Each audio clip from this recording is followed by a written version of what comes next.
천 번을 불러도 내 눈에는 눈물이 멈추지 않는 것은 십자가의 그 사랑, 나를 살리려 하늘 보좌 버리신, 나를 사랑하신 분, 그분이 예수요.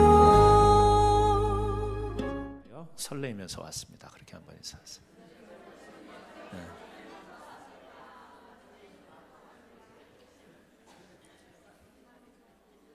목소리를 들어보면 설렘이 있는지 없는지 아는데 거의 설렘이 없이 인사를 하셨어요. 다시 한번 축복하십시오. 사랑합니다. 축복합니다.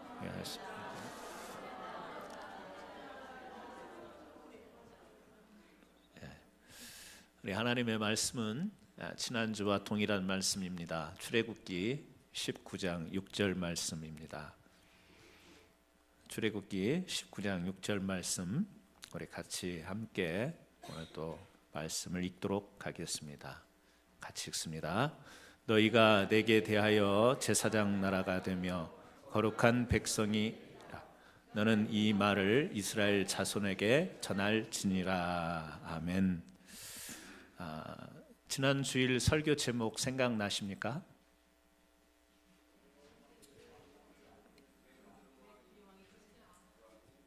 왜 그들은 왕이 되려 하지 않았는가? 말이 조금 이렇게 꼬이긴 하지만 지난주 말씀 제목이 왜 그들은 왕이 되려 하지 않았는가? 그래서 우리가 모세와 여호수아, 기드온, 사무엘에 관해서 말씀을 드렸습니다. 그들은 하나님께서 이스라엘에게 주신 말씀을 기억했기 때문이었죠. 하나님께서는 이스라엘을 제사장 나라, 그리고 백성들을 거룩한 백성 삼기 원하셨습니다. 하나님의 뜻대로 인도함을 받는 그런 나라가 되기를 원했던 거죠.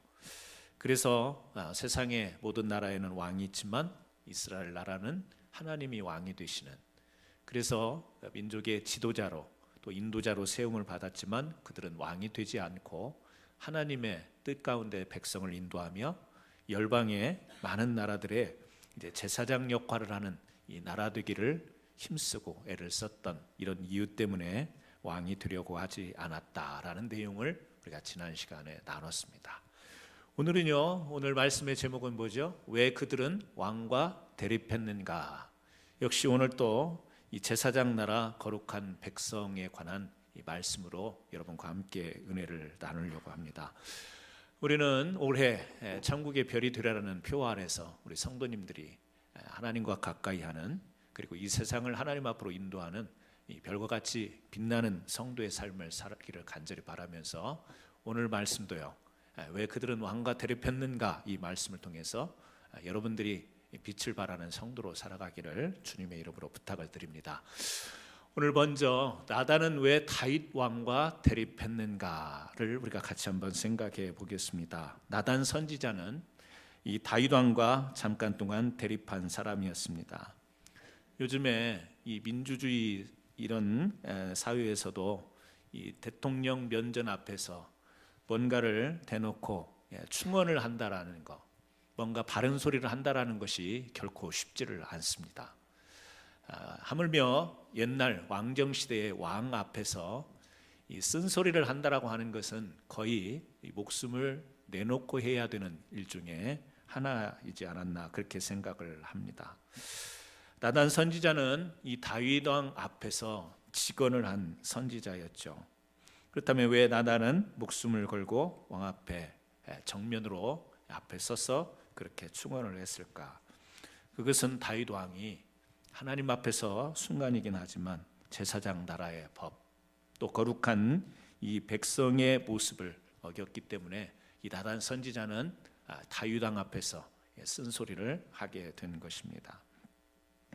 하나님은 이스라엘이 제사장 나라로 그렇게 나가기를 원했어요. 그러나 이제 이 백성들이 왕을 원함으로 인하여서 이 사울, 그리고 두 번째로 이 다윗 왕이 통치를 하게 되었지만 여전히 하나님은 왕을 세웠지만 이 이스라엘 나라가 계속해서 제사장 나라, 거룩한 백성으로 나가기를 원했던 겁니다.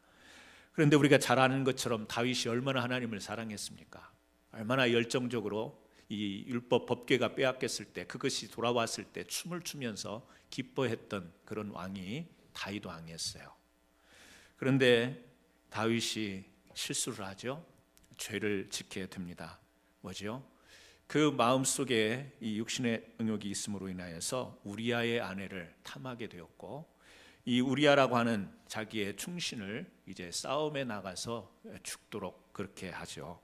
우리 사무엘상 11장 14절에서 17절에 있는 말씀인데요, 두 절만 같이 한번 읽어보겠습니다. 아침이 되매 다윗이 편지를 써서 우리아의 손에 들려 요압에게 보내니 그 편지를 써서 이르기를, 너희가 우리 아들 맹렬한 싸움에 앞세워 두고 너는 뒤로 물러가서 그로 맞아 죽게 하였더라. 우리가 잘 아는 내용이에요. 이 우리아의 아내를 이제 밧세바를 탄 뒤에 이 의도적으로 우리아를 전쟁의 싸움터에 앞장서게 하고 거기에서 죽게 만드는 일을 이 요압 장군에게 부탁해서 다윗이 이런 일을 하게 돼요. 여러분, 우리는 이미 알고 있는 내용이지만 어떻게 선왕 다윗이, 그렇게 하나님을 사랑했던 다윗이 왕이 되어 이런 일을 범할 수 있을까? 우리는 여전히 다윗 왕은 이스라엘 지금 현재 유대인들에게도 이 다윗이 자기들의 시조처럼 여기는 그런 왕이었습니다. 그런데 어떻게 이런 일을 할 수 있을까요? 나라를, 이스라엘을 위해서, 자기를 위해서 이 전쟁터에 나가서 싸우는 이 우리아를 이 고의적으로 이제 죽도록, 직접 자기 손으로 죽이지는 않지만 죽음의 사지에 내모는 이런 일을 이 다윗이 자기 생각과 마음속에 계획을 하게 됐다라는 거예요. 여러분, 오늘 같으면 오늘날 또 아니 고대에도 마찬가지입니다. 왕정에서 왕이 뭐 한 사람 이렇게 하는 것은 이 아무렇지도 않은 일처럼 여겨질 수 있는 아주 왕정 시대의 흔한 일일 수 있어요. 하지만 제사장 나라에서는 반드시 짚고 넘어가야 될 문제인 것입니다. 여러분, 어떻게 다윗이 이럴 수 있을까? 여러분, 이것은 오늘 우리 신앙생활하는 우리도 한번 생각해 봐야 될 문제예요. 이걸 보면서 다윗은 어떤 존재인가? 역시 뭐 바울도 그랬고요, 또 엘리야도 그랬고, 우리 모든 사람의 성정이 다 같습니다. 하나님을 사랑하지만, 하나님을 믿지만 우리 사람의 마음은요, 그 믿을 수 있는 마음이 아닌 거예요. 물론 다행히도 이제 나단이 이 다윗에게 와서 이 죄의 문제를 지적했을 때 다윗은 고백하게 되죠. 같이 한번 읽어보겠습니다. 다윗이 나단에게 이르되 내가 여호와께 죄를 범하였노라 하며 나단이 다윗에게 말하되 여호와께서도 당신의 죄를 사하셨나이다. 당신이 죽지 아니하려니와. 나단 선지자가 이 잘못을 지적했을 때 다행히도 다윗은 자기의 죄를 인정하고 고백하게 돼요. 그 내용이 시편 51편 10절에서 12절에 이렇게 표현되어 있는데요, 같이 한번 읽겠습니다. 하나님이여 내 속에 정한 마음을 창조하시고 내 안에 정직한 영을 새롭게 하소서. 나를 주 앞에서 쳐내지 마시며 주의 성령을 내게 거두지 마소서. 주의 구원을 내게 회복시켜 주시고 나는 심령을 주사 나를 붙드소서. 순간이긴 했지만 자기가 죄를 범한 것에 대해서 나단 선지자를 통해서 지적을 받자 하나님 앞에 고백을 합니다. 고백을 하면서 이런 이야기를 하죠. 하나님이여 내 속에 정한 마음을 창조하시고, 정한 마음이라는 게 뭐죠? 바른 마음입니다. 바른 마음. 내 안에 정직한 영을 새롭게 하소서. 여러분, 이것이 그토록 하나님을 사랑하고 주의 말씀을 열렬히 사랑했던 다윗이 범죄하고 난 뒤에 자기의 속을 그대로 들여보고 드러내는 지금 말씀입니다. 여러분, 우리도 하나님을 얼마나 사랑해요? 여러분, 하나님 말씀을 많이 묵상하시면서 살아가시는 줄로 믿습니다. 날마다 묵상하시고 큐티하시고 통독하시고 또 이렇게 예배 때에 우리가 말씀을 대하면서 이 말씀대로 살아가려고 부단히 노력하지만 사람의 마음은 순간에 다윗과 같은 마음이 들어올 수 있는 거예요. 정욕적인 마음, 탐심, 육신의 어떤 이런 생각들이 자연스럽게 들어와서 저는 그 생각을 해봤어요. 다윗이 이렇게 우리아를 죽게 만들 때, 또 우리 아내를 이제 간음하게 될 때에 그때 하나님의 생각은 그 마음속에 전혀 없었겠는가? 저렇게 우리아를 죽게 만들려고 순간 음모 같은 계획을 이제 요압 장군에게 부탁을 할 때 그 순간에 그 머릿속에는 하나님이 없었겠는가? 아니요, 그는 하나님의 사람이었습니다. 하나님께서 또 기름 부어 세운 왕이었어요. 어려서부터 그를 통해서 하나님은 이스라엘을 지키게 하시고 이스라엘에 우뚝 세우셨어요. 그런데 어떻게 그런 생각을 할 수 있을까요? 어떻게 그런 죄를 지을 수 있을까요? 여러분, 우리도 하나님의 사람이에요. 크리스찬으로 살아가요. 1, 2년 믿어온 게 아니에요. 평생을 우리가 하나님을 예배하며 살아왔어요. 그런데 우리에게도, 우리 마음속에도 하나님은 전혀 없을 것 같은 그런 생각과 그런 또 육신의 정욕과 이 탐욕과 이런 것들이 순간 우리를 지배할 수 있는 것이 우리 사람의 마음이라고 하는 사실입니다. 아니, 저 사람이 어떻게 저럴 수 있어?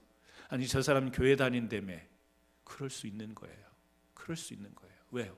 다윗이 그랬기 때문에. 다윗이 얼마나 열정적으로 하나님을 사모한 사람인지를 우리는 너무 잘 알잖아요.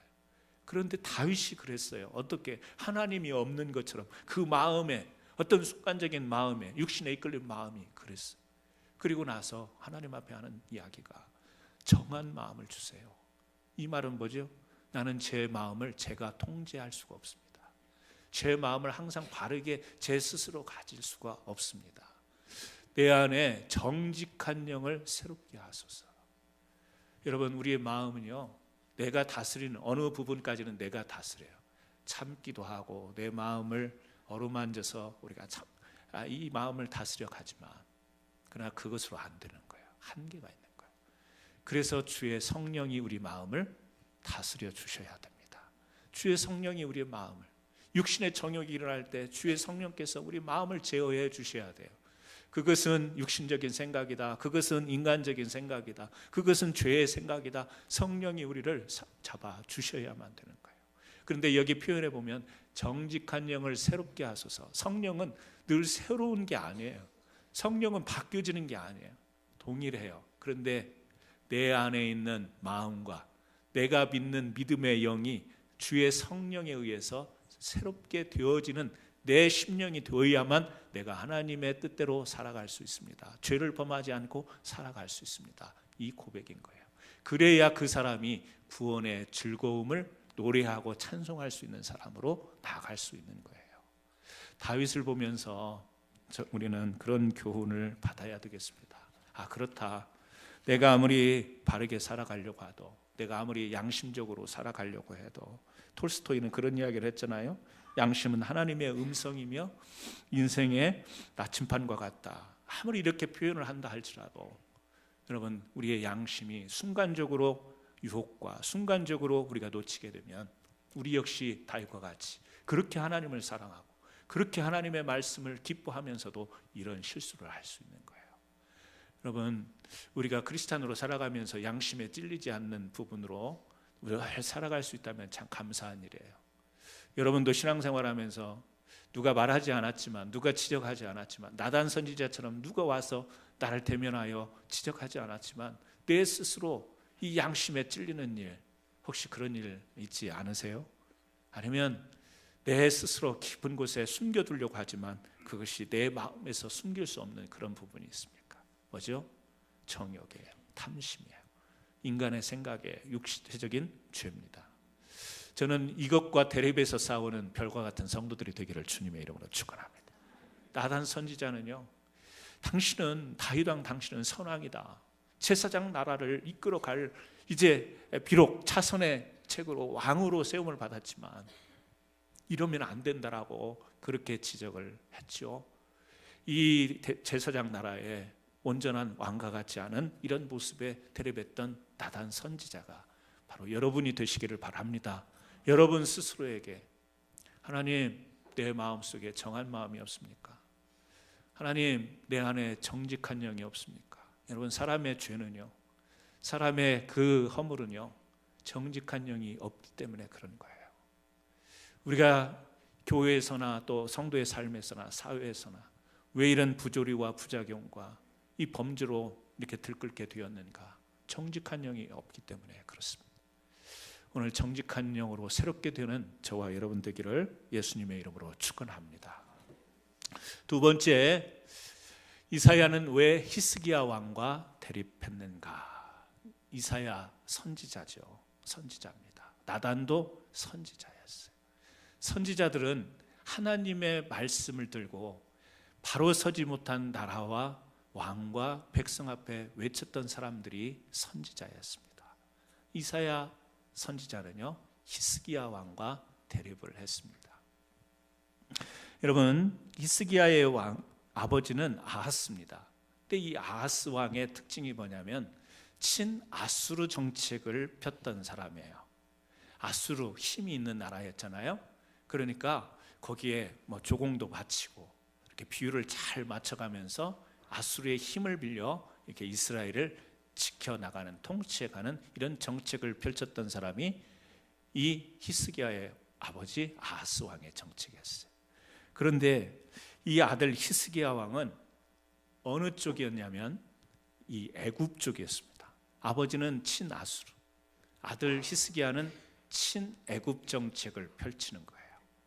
자, 이사야 선지자는 이 이스라엘 나라가 제사장 나라, 거룩한 백성, 비록 왕들이 세움을 받았지만 역시 나단 선지자와 더불어서 이 나라의 왕이 제사장 나라를 바로 이해하고 하나님에 의한, 그리고 하나님을 통한, 그래서 하나님이 인도하시는 이런 나라가 되기를 바랬지만 히스기야 왕은요, 이 애굽 쪽에 붙어가지고 그들의 강한 힘을 빌어서 이스라엘을 통치하고 지키려고 했던 거예요. 그래서 이사야 선지자가 이 히스기야 왕과 백성 앞에 나타난 거예요. 근데 특징이 있어요. 오늘 같이 말씀 읽어볼까요? 여호와께서 이르시되 나의 종 이사야가 3년 동안 벗은 몸과 벗은 발로 다니며 애굽과 구스에 대해 징조와 예포가 되었느니라. 무슨 말이에요? 이사야 선지자가 어떤 사람이라고요? 하나님의 말씀을 전하는 사람이에요. 왕과 백성들 앞에, 이스라엘 앞에 하나님의 말씀, 이렇게 살아야 됩니다. 하나님께서 이렇게 말씀하셨습니다. 이렇게 말로 하나님의 말씀을 선포하는 선지자였는데 오늘 말씀을 보니까 3년 동안 어떻게 다녔습니까? 벗은 몸과 벗은 발로 다닙니다. 지금으로 한번 생각해 보세요. 제가 주일날 이렇게 말씀을 전해야 되는데 갑자기 제가 3년 동안 옷을 벗고 벗은 몸으로 캔사스를 다니면서 막 말씀을 전한다고 생각해 보세요. 사람들이 어떻게 생각할까요? 이상하다고 생각할 겁니다. 조금 심한 사람은 미쳤네 이렇게 이야기할 거예요. 지금 이사야 선지자가요, 못 배운 사람도 아니에요. 아주 공부를 많이 한 사람, 하나님의 말씀을 강하게 선포하는 사람인데 3년 동안 벗은 몸과 벗은 발로 다녔어요. 왜 이랬을까요? 같이 뒤에 말씀 읽습니다. 이와 같이 애굽의 포로와 구스에 사로잡힌 자가 아수르 왕에게 끌려갈 때에 젊은 자나 늙은 자나 다 벗은 몸과 벗은 발로까지 드러내어 애굽의 수치를 보이리니, 같이 읽습니다. 그들이 바라면 구스와 자랑하던 애굽으로 말미암아 그들이 놀라고 부끄러워할 것이다. 지금 아버지는 아수르에, 아들 히스기야는 애굽에 의지하지만 그 의지한 결과가 뭐냐? 결국에 다 옷이 벗겨지고 끌려가는, 수치를 당하는 종들과 노예처럼 되어버릴 것이다. 쉽게 이야기하면 애굽 의지해봤자 돌아올 것은 거지된다. 지금 그 이야기예요. 다 수치스러운 모습으로 애굽을 지금 의지하지, 이스라엘 나라를 부강하기 위하여, 지키기 위하여 하나님이 아닌 애굽을 의지하고 너희 아버지는 아수르를 의지했지만 결국에 그 결과는 뭐냐? 노예처럼 다 벗겨지고 찢겨지고 그 결과는 그런 비참함이다. 이것을 지금 이사야 선지자는 말씀하고 있는 것입니다. 여러분, 그렇죠? 그 당시에도 그게 외교 정책이라고 생각했을지는 모릅니다. 제사장 나라로 하나님 앞에 그 기도하며 하나님의 뜻을 구하며 하나님의 말씀이 무엇인가를 헤아리면서 통치해야 될 왕들 마음속에는 하나님은 온데간데 없고 자꾸 정책만 보인 거예요. 아수르에 붙을까? 애굽에 붙을까? 이 정책만 보인 거예요. 왜 이렇게 정책만 본 거예요? 이스라엘을 이스라엘 되게 하는 것은 하나님이셨죠. 그런데 왕의 입장에서는 어떻게 하면 통치를 잘 할 수 있을까? 이것이 하나님이 아닌 정책을 보게 만든 거였죠. 다행히도 이사야 선지자가 이것을 지적했을 때 히스기야가 이 말을 듣게 됩니다. 그래서 이제 결국에는 아수르가 예루살렘을 포위하고 막 좁혀옵니다. 다른 때 같으면 빨리 급전을 쳐서 애굽 보고 도와달라고 해야 될 텐데 히스기야가 애굽에게 손을 벌리지 않아요. 그리고 여기서 예루살렘 성전으로 들어갑니다. 하나님 앞에 아뢰는 것이죠. 나아가는 것이죠. 이사야 선지자의 말을 듣고 조금 정신을 차린 거죠. 그래서 애굽에 손을 빌리지 않고 애굽이 쳐들어오니까 하나님의 전으로 들어갔던 거예요. 그때 그 결과가 뭡니까? 같이 읽습니다. 이 밤에 여호와의 사자가 나와서 아수르 진영에서 군사 18만 5천 명을 친지라. 아침에 일찍이 일어나 보니 다 송장이 되었더라. 정말 이야기 같잖아요. 무슨 전설 같잖아요. 어땠어요? 그 결과가 뭐예요? 히스기야가 애굽 친애굽 정책을 그리고 애굽에게 항상 손을 벌리다가 이사야 선지자의 말을 듣고 도움을 구하지 않고 위기 상황에서 아수르가 공격해 오는데 성전으로 들어가는 거예요. 하나님을 보러 가는 거예요. 하나님 앞에 나간 거예요. 그 위기를 하나님께 맡긴 거예요. 그랬더니 하나님이 어떻게 해요? 이 아수르의 군대 18만 5천 명을 쳤어요. 애굽이 친 게 아니에요. 이스라엘 군인들이 친 게 아니에요. 하나님이 치신 거예요. 다행이에요. 이로 인해서 여러분 이 히스기야가 이사야를 통해서 이런 하나님 앞에 순종으로 나가게 됐을 때 하나님께서 이 남쪽 유다에 이제 150년이라고 하는 시간을 멸망하지 않도록 히스기야 우리 생명을 연장 받았잖아요. 15년 연장 받았는데 나라도 이 150년이라고 하는 나라를 더 유지할 수 있도록 하나님께서 은혜를 베풀어 주시죠. 여러분 우리가 그렇습니다. 살다 보면 힘이라는 것이 우리 삶을 이끌어가는 것 같아요. 근데 우리는 어떤 힘을 의지하게 되는가? 성경은 여기에서뿐만 아니라 계속해서 우리에게 이야기하는 것이 뭐냐면 여호와의 힘, 주께서 나의 힘이 되시는 것. 예수는 나의 힘이요. 여러분 우리가 찬송하지 않습니까? 주님이 우리의 힘이 되어야 된다고 찬송하고 고백하는데 실제 삶에 나가보면 우리는 뭘 찾아요? 정책을 찾습니다. 어떤 누구와 붙어야, 누구와 가까워져야, 어떻게 해야 우리는 잘 살 수 있는가를 늘 생각을 합니다. 그리고 마치 자기가 잘 결정하여서 일이 잘 된 것처럼 그렇게 생각하고 살아가지만 여러분 우리는 결국에 우리는 그렇지 않다고 변명하고 우겨댈지 모르지만 수치스러운 다 벗겨진 인간의 실상의 모두가 다 드러나는 이와 같은 삶을 처절하게 살아가는 삶을 살아갈 수밖에 없어요. 이사야 선지자는요 하나님을 의지하지 않고 외교 정책을 통해서 나라를 지키려고 했던 이 히스기야에게 자기가 직접 몸에 옷을 벗고 알몸으로 드러내고 퍼포먼스를 한 거죠. 요즘 같으면 퍼포먼스를 한 건데요. 그렇게 가서 하나님 앞에서 이렇게 하나님을 의지하지 않고 하나님의 힘을 의지하지 않으면 수치스러운 모습을 당한다라고 몸으로 메시지를 전한 선지자였습니다. 오늘 여러분, 오늘 또 우리는 대립해야 될 것이 있습니다. 그게 뭐냐면 내가 가지고 있는 정책과 대립할 수 있는 여러분들이 되기를 바랍니다. 여러분이 가지고 있는 정책은 뭐예요? 하나님 아니겠어요? 하나님이 나의 정책입니다.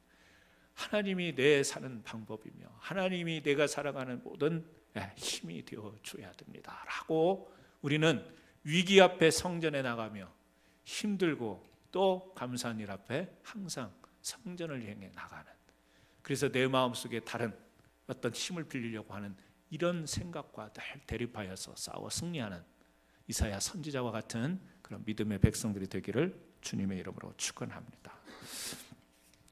세 번째요, 같이 한번 읽어볼까요? 예레미야는 왜 시드기야 왕과 대립했는가?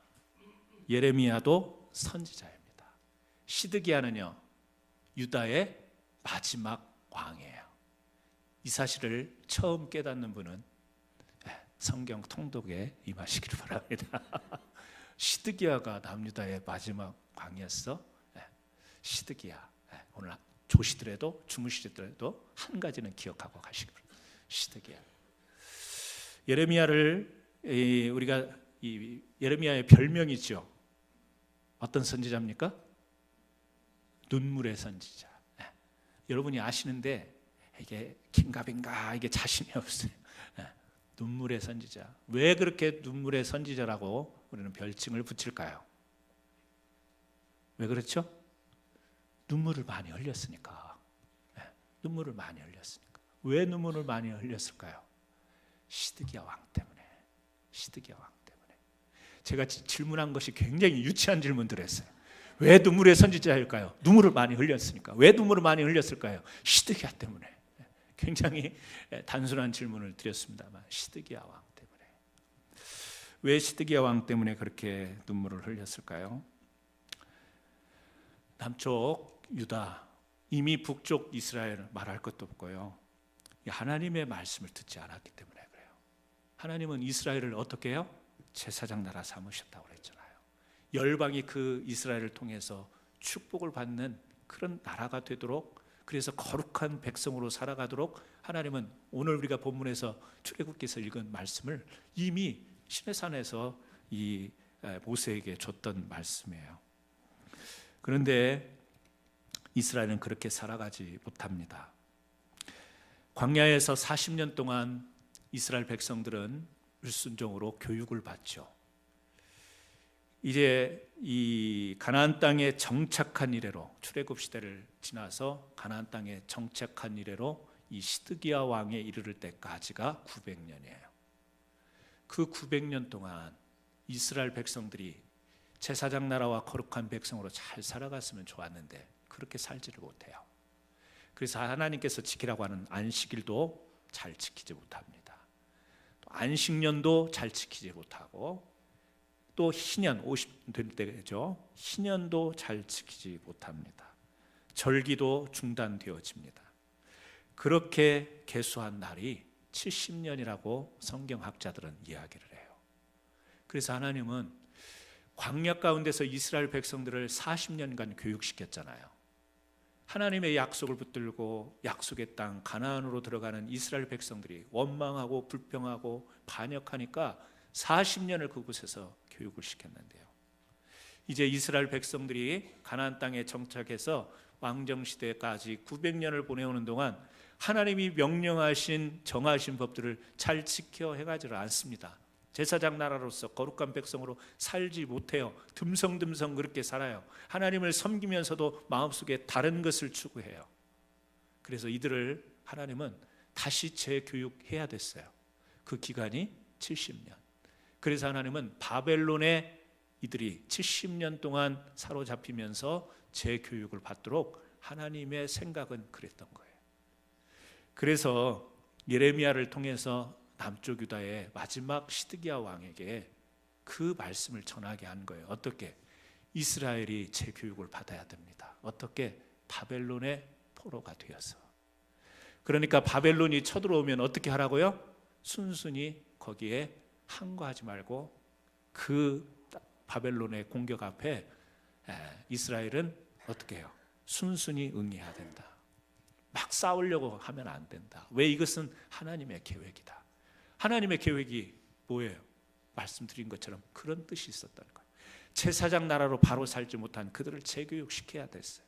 그래서 바벨론을 통해서 그 교육을 시킬 건데, 그렇기 때문에 이것이 하나님의 뜻이니까 예레미야는 그것을 시드기야 왕에게 이야기를 한 거예요. 바벨론이 공격해오고 쳐들어오고 우리를 잡아가더라도 항거하지 말고 그대로 순순히 응해야 됩니다. 시드기야는 그 말이 어떻게 들렸을까요? 용납이 안 되죠. 자존심 상하죠. 그래도 왕인데, 그래도 싸워봐야지. 끝까지 가봐야지. 이게 뭐예요? 시드기야의 생각이었어요. 뭐죠?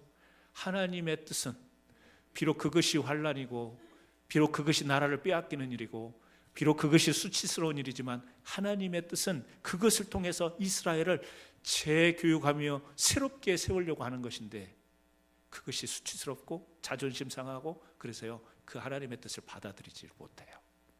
그래서 어떻게 되죠? 시드기야 죽어요. 이스라엘 성전, 이스라엘 성벽, 도시 다 불타고 다 회파돼 버려요. 어린아이가 성경에 보니까요 죽은 엄마의 젖을 물고 있는 이런 비참함이 이 남유다의 바벨론에 의해서 펼쳐지는 거예요. 여러분 얼마나 안타깝습니까? 비록 환난이고 비록 나라를 뺏기는 수치스러운 일인 것 같지만 그것이 하나님의 계획이라고 하면 우리는 때를 따라 기다릴 줄 아는 이런 믿음이 있어야 될 줄 믿습니다. 제가 한 가지 보여드리려고 하는 게 있어요. 여러분 보이세요? 뭡니까? 별이에요. 별인데 우리 교회 마크가 있어요. 문제 드릴게요. 누가 만들었게요? 네? 내가 그럴 줄 알았어요. 제가 만들었어요. 왜 저는 인정을 안 해주시고? 제가 만들었어요. 잘 만들었죠? 이거 자랑하려고 하는 게 아니고요. 교회에서 기도하다가 갑자기 그런 생각이 들었어요. 표원은 우리 교회가 올 한해 그 별과 같은 정말 빛을 발하는 우리 성도들의 삶이 되기 위해서 이런 표를 내걸고 또 생각하다가 그런 생각이 들었습니다. 예배 가운데에 우리 성도님들 한 가정 한 가정마다 한 주 예배 드리는데 전 교인을 우리가 축복할 수는 없으니까 한 주일에 한 가정씩 정말 별과 같은 성도, 별과 같은 가정이들하고 성도들과 함께 그런 축복의 기도 시간을 잠깐이라도 가졌으면 좋겠다 그 마음이 들어서 제가 하비라비 좋아하니까 제가 달려가가지고 요거를 사다가 만들어 봤어요. 그래서 2월 첫 주부터 이제 제가 이게 좀 설교 시간에 광고성 같은데 조금 용서하시고 들으시기 바랍니다. 제가 이제 정 목사님하고 상의를 했습니다. 한 가정씩 이걸 들고 사진을 찍자. 그래서 주일날 여기다가 화면을 띄워가지고 그 가정을 위해서 우리가 주일에 축복기도 하자. 어때요? 아이디어 괜찮죠? 반대하시는 분 계세요? 나는 사진 내 얼굴이 교인 앞에 뜨는 것은 원치 않습니다. 그런 분은 별만 띄워드릴게요, 이름하고. 그래서 2월 첫 주부터 그렇게 하려고요. 2월 첫 주부터 그렇게 하려고 생각 중이니까. 그런데 순서는 누구 먼저 기도를 할까 그거는요 생각을 하다가 또 거기에 또 우리가 서로 공평성이 어긋나면 안 되니까 정 목사님하고 저하고 제비 뽑아가지고 제비 뽑힌 순서대로 사진 촬영을 해서 우리 1년 동안 기도를 하자 그렇게 지금 생각을 했으니까 거기에 순순히 응해 주시기를 바랍니다. 할렐루야. 이 이야기를 하려고 한 게 아니고요. 이 재료를 사러 갔다가 하비라비 한쪽에 걸려 있는 뭐죠? 이걸 뭐라고 합니까? 현수막입니까? 뭔가? 로마서 12장 12절 말씀을 제가 보게 된 거예요. Be joyful in hope, patient in affliction, faithful in prayer. 우리 잘 아는 성경 구절이에요. 로마서 12장 12절인데요. 소망 중에 즐거워하고 환난 중에 참으며 기도에 항상 힘쓰며.